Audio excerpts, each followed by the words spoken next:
Hello guys, welcome back to our channel PCMBA digital Gurukul. बच्चों, आज हम NTSC के सारे पेपर्स, KVPI के सारे पेपर्स करने के बाद एक और कॉम्पिटिटिव एग्जाम के बायोलॉजी सेक्शन के क्वेश्चन सॉल्व करेंगे, जिसको इस साल से नाम दिया गया है IOQ-JS। Normally it is called as NSC-JS, national search exam for junior science talent, और Indian olympiad qualifier junior sciences. तो इसमें देखते हैं इस साल 2021 और 2020 जो सेशन था 2020-2021 में अलग इसका पेपर हुआ, उसमें क्या क्वेश्चंस आए थे। तो पहला क्वेश्चन 13 क्वेश्चन नंबर पे था कि अगर वीट म्यूटेंट है और लेंथ ऑफ क्रोमोसोम 6.7 हो गया है 5 से बढ़कर, तो कितना इंक्रीज हो गया बेटा? तो हम बता सकते हैं कि टोटल इंक्रीज हो गया है 1.7 माइक्रोमीटर का। तो कितने बेस पेयर्स आ जाएंगे इन द म्यूटेंट क्रोमोसोम, ये आपसे जो है क्वेश्चन किया गया था कि अगर आप इस हिसाब से देख रहे हैं तो कितने बेस पेयर्स आप एक्सपेक्ट करते हैं कि म्यूटेंट क्रोमोसोम में आ जाएंगे। तो नॉर्मली जब हम म्यूटेंट क्रोमोसोम के इस तरीके से बात करते हैं तो हम जानते हैं, जो हमने वैल्यू पढ़ी होती है कि 0.34 नैनोमीटर जो होते हैं वो क्रोमोसोम्स या वो डिस्टेंस होता है बिटवीन टू बेस पेयर्स। तो देखिए, इतनी लेंथ आपकी बड़ी है और आपको मालूम होना चाहिए कि distance between two base pairs है 0.34 नैनोमीटर।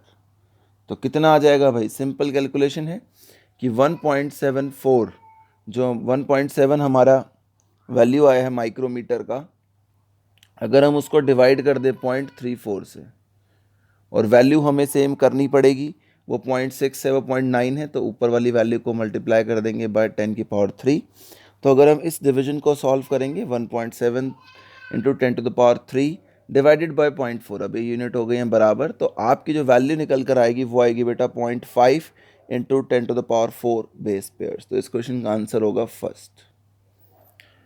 दूसरा सवाल है कि आपको करेक्ट इनहेरिटेंस पैटर्न बताना है उस बेस पर जिस पे सवाल दिए गए हैं कि मोस्ट इन्फेक्टेड इंडिविजुअल्स मेल हैं, ठीक है। सन्स जो अफेक्ट हुए हैं वो फीमेल पेरेंट्स से अफेक्ट हुए हैं, वो आर आइदर अफेक्टेड और वो are known to be carriers. तो फीमेल कैरियर भी हो सकती है इस केस में, because they have affected brothers, fathers और मैटरनल अंकल्स। लेकिन किस तरीके से कैरियर है कि उस फीमेल के भी ब्रदर, फादर या मैटरनल या जो चाचा या पिताजी उनमें से किसी को ये इन्फेक्शन था। अफेक्टेड डॉटर्स जो हैं अफेक्टेड फादर को बॉर्न हुई हैं, यानी कि एक्स क्रोमोजोम जो है वो माँ से तो हमेशा डॉटर के लिए एक्स ही आएगा, नहीं, मेल का भी एक्स क्रोमोजोम अफेक्ट ज़रूर हुआ होगा, तभी उसने एक्सप्रेस किया होगा। अगर सिंगल मदर के अंदर होता हुआ एक्स, तो दूसरा एक्स पहले वाले एक्स को सप्रेस कर रहा था। And either affected carrier mothers, तो मदर बेसिकली कैरियर है। The son of affected mothers should be affected, कि जो अफेक्टेड मदर्स के सन है वो ज़रूर अफेक्ट होंगे। क्यों? क्योंकि एक्स क्रोमोजोम जाएगा माँ से और वाई क्रोमोजोम पिता से। लेकिन अगर माँ अफेक्टेड है, इसका मतलब होमोजाइगस है, दोनों पे ही उसको अफेक्ट आया हुआ है, तो फिर पक्की बात है कि कोई भी एक्स जाएगा तो इन्फेक्शन होगा। Approximately half the sons of carrier mothers should be affected. Half का मतलब क्या है कि 50% चांस अफेक्ट होगा, 50 नहीं, यानी कि कैरियर। तो इस तरीके का जो इन्फेक्शन होता है वो बहुत पुराना क्वेश्चन है जेनेटिक्स का, कि इसको हम कहते हैं सेक्स लिंक्ड रिसेसिव इनहेरिटेंस। और इसके एग्जाम्पल के तौर पर अगर हम देखते हैं तो कलर ब्लाइंडनेस हम देख सकते हैं, हीमोफीलिया देख सकते हैं। कलर ब्लाइंडनेस एंड हीमोफीलिया, ठीक है। काफ़ी इंपॉर्टेंट क्वेश्चन है बेटा ये भी, इसके ऊपर बहुत बार क्वेश्चन रहता है। नेक्स्ट क्वेश्चन है कि एक मेराइन इकोसिस्टम है, ध्यान रखिएगा, मेराइन इकोसिस्टम में जो बायोमास का पिरामिड होता है वो इन्वर्टेड होता है, और इसमें इन्वर्टेड पिरामिड अगर हम देखेंगे तो एक है, दैट इज़ डी।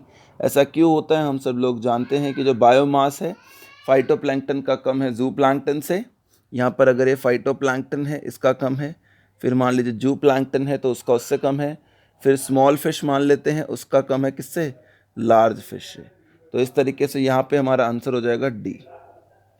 ठीक है बेटा, इंपॉर्टेंट क्वेश्चन है ये भी। ट्रांसपिरेशनल पुल मैक्सिमम कब होगा?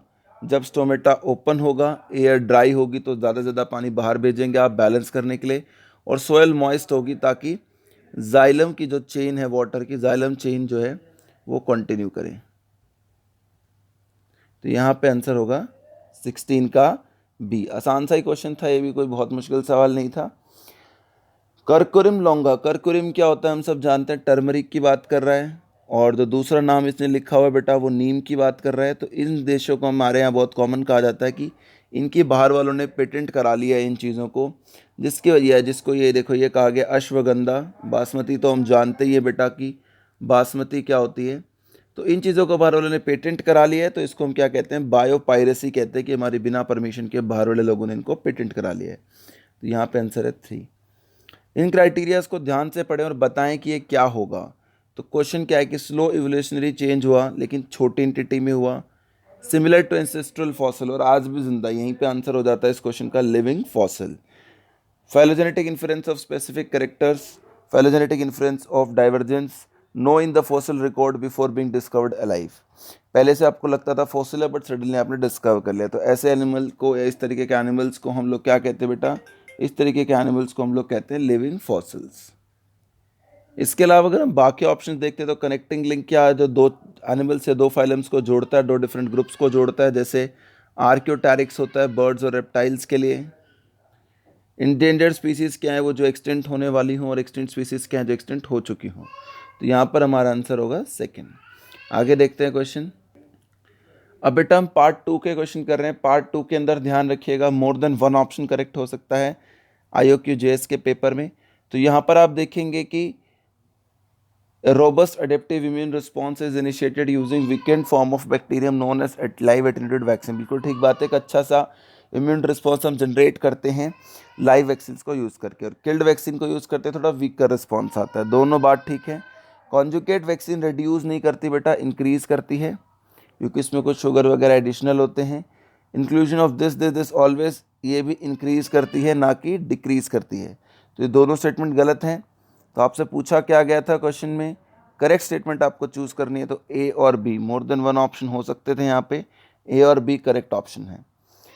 मिनिमम एनर्जी जो आपको चाहिए काम करने के लिए उसे BMR या बेसल मेटाबॉलिक रेट कहा जाता है।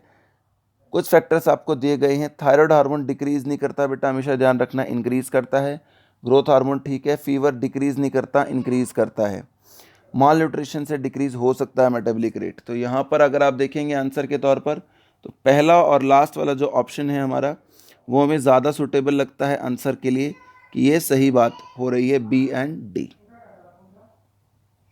ठीक है बच्चों, तो इसके बाद बायोलॉजी का और कोई क्वेश्चन नहीं है, यही क्वेश्चंस थे बायोलॉजी के। बाकी फिर सेट बदल जाएगा, कोड बदल जाएगा, क्वेश्चन सेम ही रहेंगे। Thank you so much for watching the video friends. Please subscribe to our channel and keep asking the questions.